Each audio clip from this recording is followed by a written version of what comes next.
World maps in GeoGuessr. Which are the most popular? How do they differ? And what makes a world map fun and enjoyable to play? That's the topic of this video. Understanding the differences between world maps will definitely give you an advantage in the game.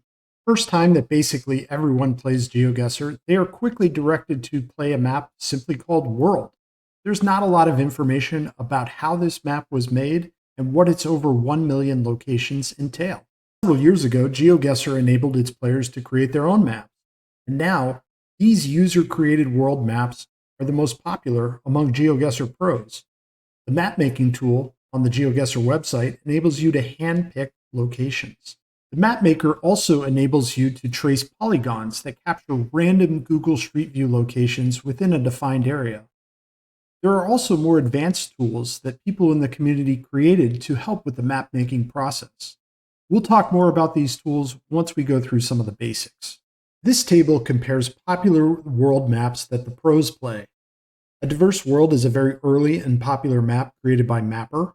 A community world was organized and published by Mate Potato and has become very popular since its release in June 2022. The others are popular maps with their own twists that we'll explore later. Maps should be suited to the game mode that you're playing. Many game modes are about getting the closest distance possible, which is translated to a maximum of 5,000 points. The scoring function depends on how far away the furthest points are on the map that you're playing from each other. You can hunt for high scores moving around with a time constraint on each round. You can also play no moving games where you can pan the camera to see all around you and zoom on distant objects. The hardest mode is no moving, panning, or zooming, NMPZ, where a single frame is all you get. Perfect score speedrunning is about getting a 5K score on each of the 5 rounds of the game while moving around and searching for clues in the quickest time possible.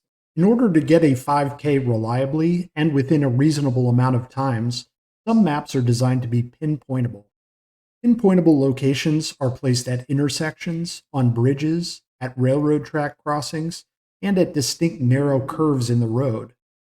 Points of interest are not considered reliable enough for pinpointing. In streak games, the goal is to get the highest number of consecutive rounds that you guess in the correct country or political subdivision, a state, a province, a region, etc. Maps that are designed for streaking often have a higher number of locations in small countries or subdivisions for the novelty of not seeing the same larger countries or regions as frequently. Hedge streaks, in contrast, are about consecutive games that you score above 20,000 points, regardless of whether you correctly identify the country or region in each round. The types of rounds you see are determined by the sources for the locations on Google Maps. There are either official locations from Google and its partners or unofficial locations. Official locations can either be Street View with a camera mounted on a car, trekkers with a camera mounted on a backpack, or tripods. Unofficial Street View locations are referred to as ARIs, after this Finnish guy, Ari Immonen, who drove all around his country, capturing the streets with low-quality images. We do not like Ari and his many copycats, so these locations are excluded from world maps. Photospheres can be uploaded by any Google Maps user. However, the compass is often incorrect, and the coordinates are not always verified. Maps that include photospheres are typically only played in no-moving games. 2 well-made world maps with photospheres that I enjoy are Alox, An Extraordinary World, and Armir's, a drone world bird's eye view. Go check those out for a different playing experience. Now that we understand more about the different game modes, let's circle back to how the world map compares against these popular user-generated maps. Locations on the world map are always pointed north at spawn, so playing NMPZ is not ideal, whereas the other maps generally have the camera pointed toward the direction the road is going. The world map has locations inside museums and other notable buildings, which players do not like getting, so other map makers decided to exclude most trekkers, and certainly those of the indoor variety. Finally, many people complain about the distribution of locations on the world map, even though GeoGuessr does not make this distribution available. You seem to disproportionately end up in Singapore, the Austrian capital of Vienna, and on the remote island of Midway Atoll, chilling with the many albatrosses that inhabit the island. The world is just too large to constantly get rounds within the same areas, even though those are probably very interesting locations for newer GeoGuessr players to get. Now that we've established some of the reasons why pros don't like the world map, let's talk more about map distributions. Warning, controversial opinions ahead, proceed with caution. Diversity is an important attribute because when you're playing GeoGuessr world maps, you don't want to see the same locations again and again. This is why the most popular maps have at least 20,000 locations to minimize the number of repeats. Some people like to define diversity in terms of country borders so that larger countries don't show up as often. This mindset certainly makes sense for streaks, where identifying the correct country is all that matters. Instead, others care more about seeing the entire world and getting the best score, and don't care as much about political boundaries. Finally, map makers have different views about the quality of coverage that is eligible, mostly defined by the Google camera generation. If we want to create a map distribution, what metric should we use? First, if we care about streaks, having some sort of an equal weight factor might be good to use, if only to be blended with other factors. However, a map that has the same number of locations in a small country like Monaco as it does like in a larger country like the United States would fail the diversity criteria because Monaco rounds would show up too frequently and much of the vast country of the United States would not be represented. Population, land area, road length are other objective criteria that can be measured and used to balance the map. For a Community USA, we ended up with a blend of all four of these criteria to establish the distribution. Finally, all metrics should be adjusted for the available coverage. Counting areas with no coverage just shifts locations on areas within the same boundaries that you're measuring. Map creators publish the distribution of locations by country, and I group those countries into regions. A diverse world's number of locations by country is in round numbers and does not seem to have any objective measures used to define its distribution. Countryness seems to be important as smaller countries get more locations. Nonetheless, since ADW was released, subsequent maps have come very close to its country distribution, with small changes around the edges. I yearned for a map that had an objective distribution and chose coverage-adjusted population to create AI-populated world in January 2022. Here's what that regional distribution looks like. A month later, a talented programmer and mapmaker named Mira Matt released a stochastic populated world with a clever solution to match the distribution to populated areas within countries. Debre recently re-released a balanced world, and that map has a distribution that dares to be a little different. What are some of the pitfalls of not using objective metrics in determining map distributions? Well, it can lead to some very odd results. In a diverse world, Malaysia has 1,200 locations and Indonesia has 900 locations. The fact that Malaysia has more locations is very odd because Indonesia has over 8 times the population and over 5 times the land area. While there's no Google Street View coverage in remote parts of Indonesia like Aceh and Papua, well more than half the country has good quality coverage, making this discrepancy quite weird. Additionally, in a map like an arbitrary world, for example, you get unnatural clustering within the borders of small countries. This type of bunching within country borders makes sense if you want a map optimized for countryness.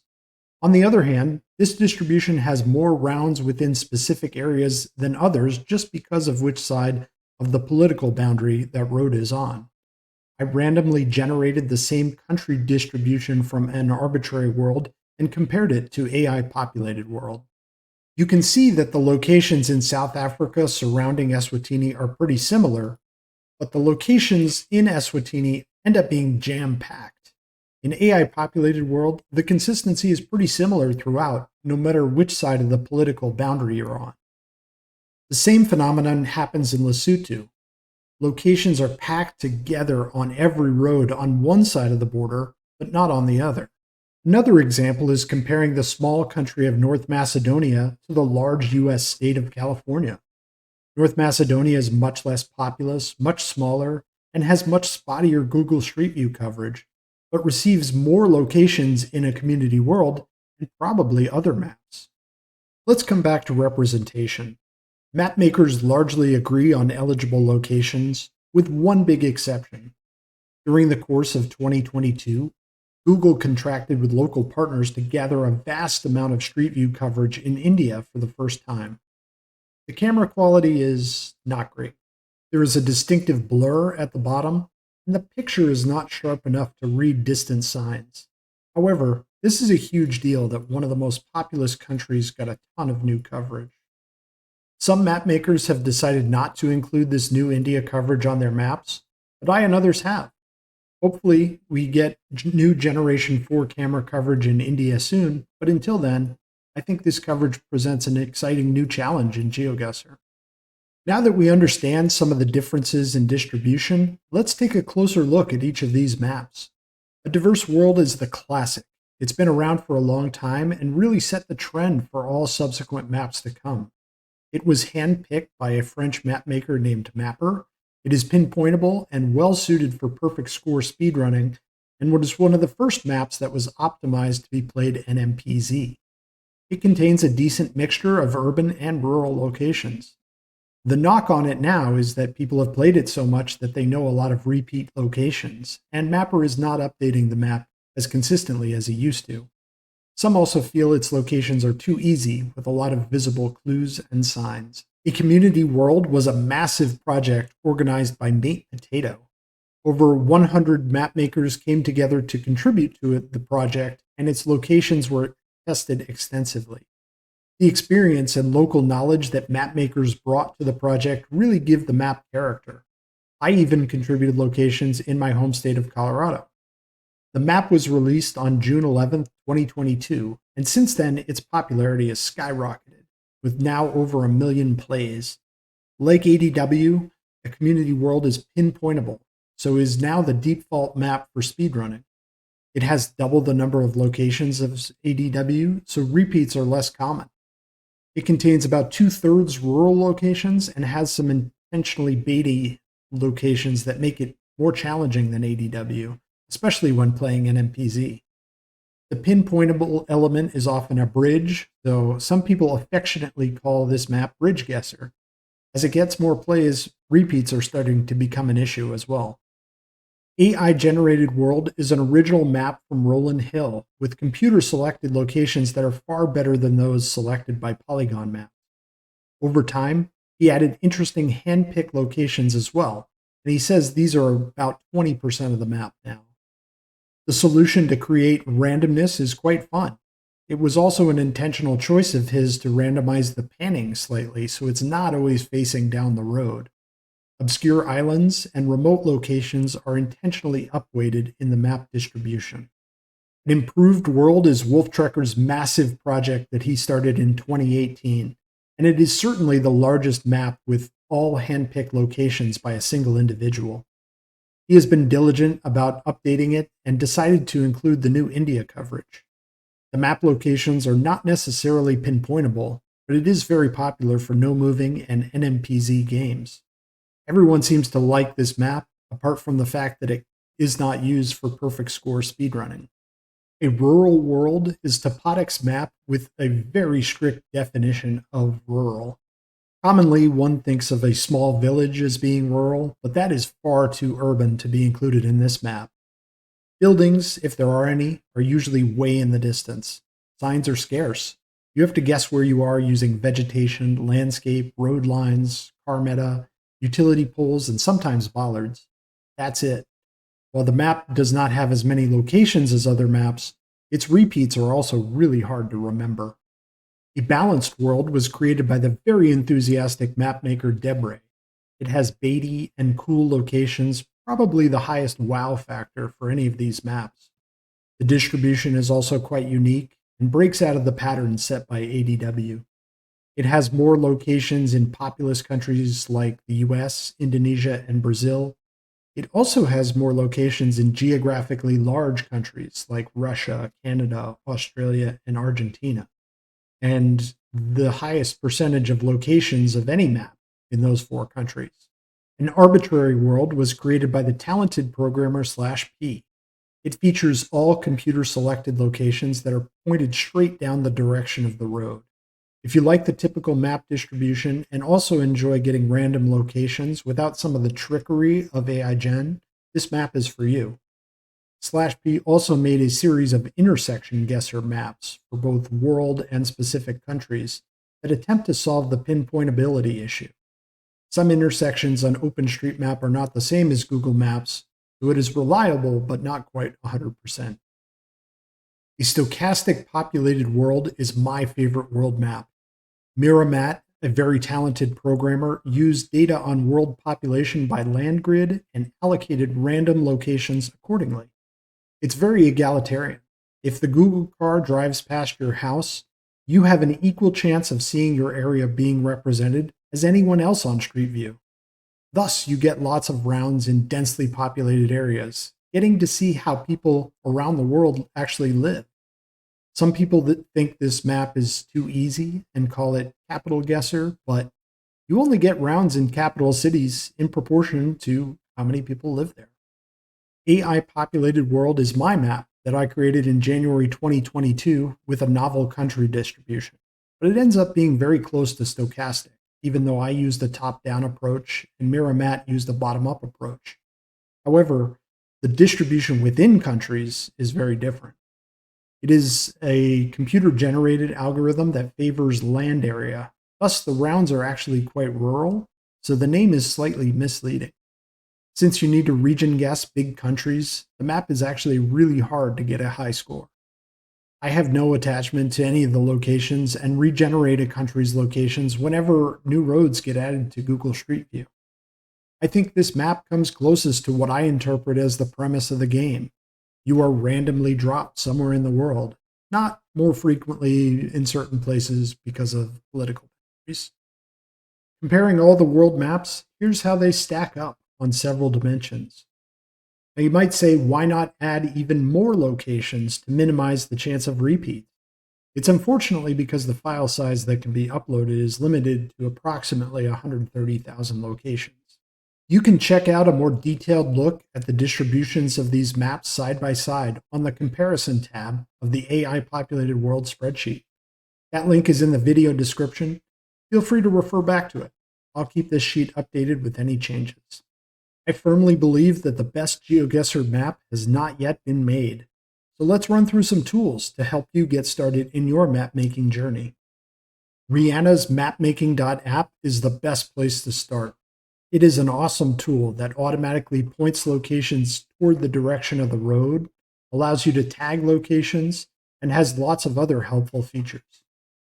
NSJ's map generator is what I use to make AI Populated World. This awesome tool lets you allocate random locations according to different criteria within defined countries, regions, or your own custom polygons.